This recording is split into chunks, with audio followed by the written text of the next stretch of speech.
here's what we're dealing with. This is pretty typical of most of the windrows up and down this field. There is some moist, I don't want to say moist, it's not even wet to the touch, but some greener matter in here still.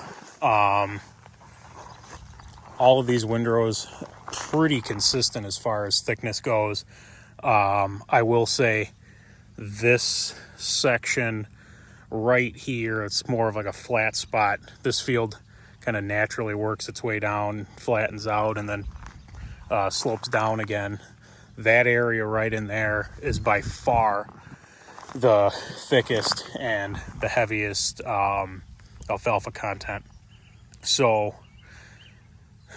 that area is probably going to take a slightly bit longer to dry than the rest of this, but overall I am not disappointed in my decision to just flip this over with the rake, because in all reality I could probably bale this tomorrow afternoon. It's going to be yet again mid-80s with a good breeze, and it's still breezy right now. It's probably hard to pick up on camera, but these stems that are sticking up are still catching the wind pretty solid. But overall, I'd say give this another day, and from my limited experience, but enough to feed my own animals, I would say this is pretty well ready to bale as of tomorrow with another solid day like this. So as of right now, let me flip it back. I think we've seen about all we need to see. All right, so I'm on the top side of the field right now, just kind of getting ready to pull out of here. But so as of right now, my plan is to get here 10:30 tomorrow morning, once the dew is burned off, and essentially rake these one more time. I think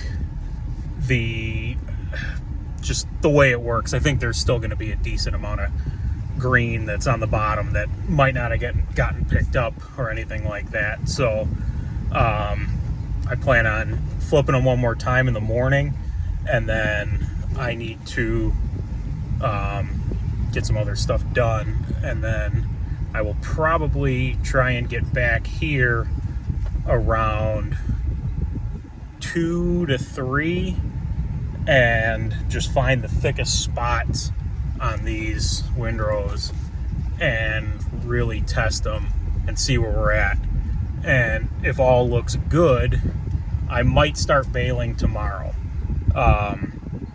With that being said, aside from them getting sun bleached, which I'm not super concerned about, I'm in no hurry from a weather perspective to get this hay up, which is very nice. So if I have to wait until Tuesday,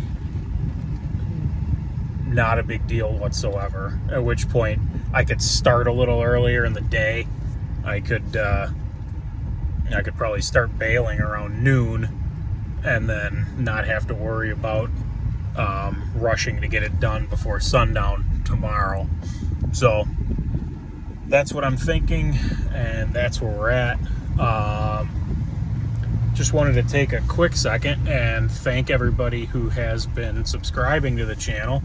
I hit 250 subscribers today, so Sunday, and that was pretty cool. In all reality, I'd love for this channel to be, 1,000 people, 500 people that are really, really looking for some inspiration and guidance into just kind of branching out on your own and doing this type of stuff.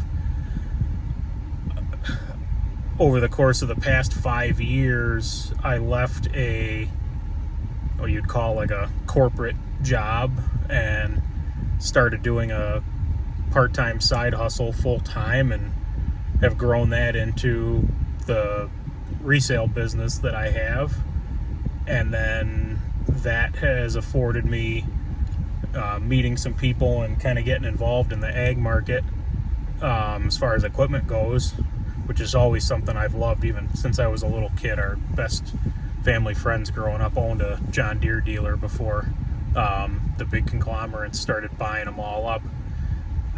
But I have been able to purchase and play with a lot of the toys that I have, and have been able to make a little bit of side money doing it.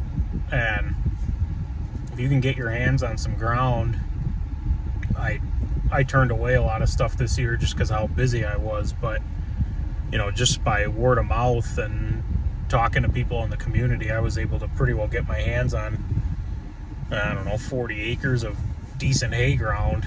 And if you can do that and get yourself the equipment, which $12,000 to $15,000, you could buy a reliable older baler, a reliable older hay bine, a rake, a tedder, and a 70 horsepower tractor to do it if you're not in a huge hurry to get your hands on all of it and you just hop on auctions to buy it. But it's definitely something viable for people that are what you'd call like a first generation farmer trying to get into this. So I'm hoping between all of that, I would love to inspire some other people to do this. And that's why I'm always saying, comment, tell me stuff, give me pointers and pro tips, and I'll try and do the same. But I'm not out here to have millions of views on videos. I'm not out here to get rich doing this. I want to show other people that it's possible.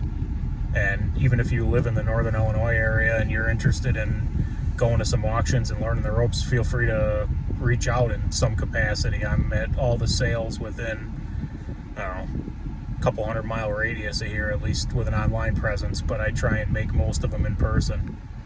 But if you like this content, please subscribe to the channel, like the videos, share them with your friends, hit that notification bell. Really let me know what you like and don't like. And once again, thank you for watching, and we'll see you next time.